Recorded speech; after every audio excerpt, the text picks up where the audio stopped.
साधारण दुनिया। मुंबई की तंग गलियों में रहने वाला अर्जुन एक सब्जी वाले का बेटा था। उसका घर एक झुग्गी बस्ती में था, जहां जिंदगी की हर सांस मेहनत मांगती थी। हर सुबह उसके पिता अपनी पुरानी साइकिल पर सब्जियां लादकर सड़क किनारे बेचते थे।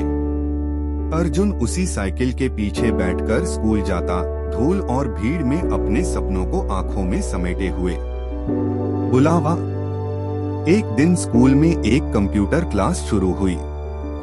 जब पहली बार अर्जुन ने स्क्रीन पर कोडिंग होते देखी तो उसे लगा जैसे कोई जादू हो रहा हो। वो दिन था और उसके बाद अर्जुन की दुनिया बदल गई। पर असली चुनौती तब शुरू हुई जब उसके पिता ने कहा, बेटा, पढ़ाई के साथ दुकान पर भी हाथ बंटाना होगा। इनकार। अर्जुन उलझ गया। पढ़ाई, कंप्यूटर क्लास और पिता की दुकान, तीनों एक साथ निभाना असंभव लग रहा था। उसने हार मानने का मन बना लिया। उसे लगा कि उसका सपना सिर्फ एक सपना ही रह जाएगा। मार्गदर्शक का आगमन। लेकिन तभी उसके स्कूल के एक शिक्षक मिस्टर सिन्हा ने उसे समझाया, अर्जुन, अगर तुम खुद पर भरोसा रखोगे तो यही साइकिल तुम्हें मंजिल तक पहुंचाएगी। उन्होंने अर्जुन को एक पुराना लैपटॉप दिया और कहा, हर रात 1 घंटा कोडिंग करो, तुम्हारा वक्त बदलेगा। पहली परीक्षा। अर्जुन ने दिन में दुकान संभाली और रात में कोडिंग सीखी। कई बार बिजली चली जाती, इंटरनेट नहीं चलता, नींद पूरी नहीं होती, लेकिन वह नहीं रुका। एक दिन उसने गूगल की एक स्टूडेंट कोडिंग प्रतियोगिता में हिस्सा लिया। हजारों छात्रों में से उसका चयन हुआ। यह उसकी पहली जीत थी। गहरी खाई। कॉलेज की फीस का समय आया। उसके पिता के पास इतने पैसे नहीं थे। अर्जुन ने खुद को कोसा, शायद सपने गरीबों के लिए नहीं होते।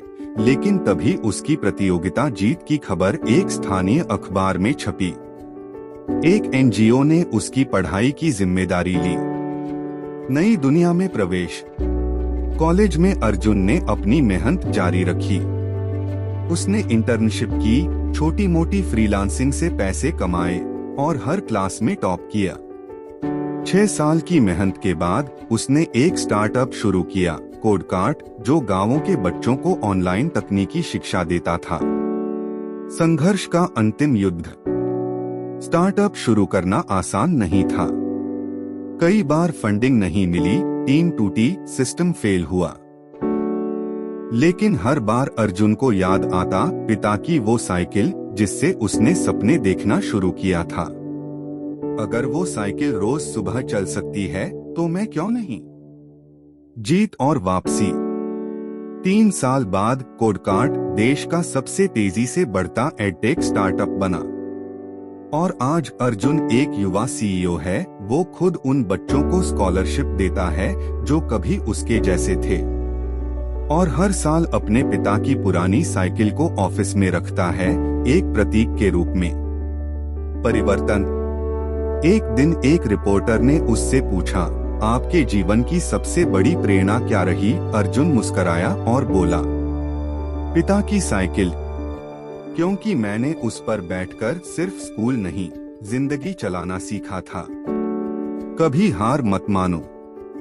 रास्ता मुश्किल जरूर हो सकता है, लेकिन अगर इरादे पक्के हों तो एक सब्जी वाले का बेटा भी सीईओ बन सकता है।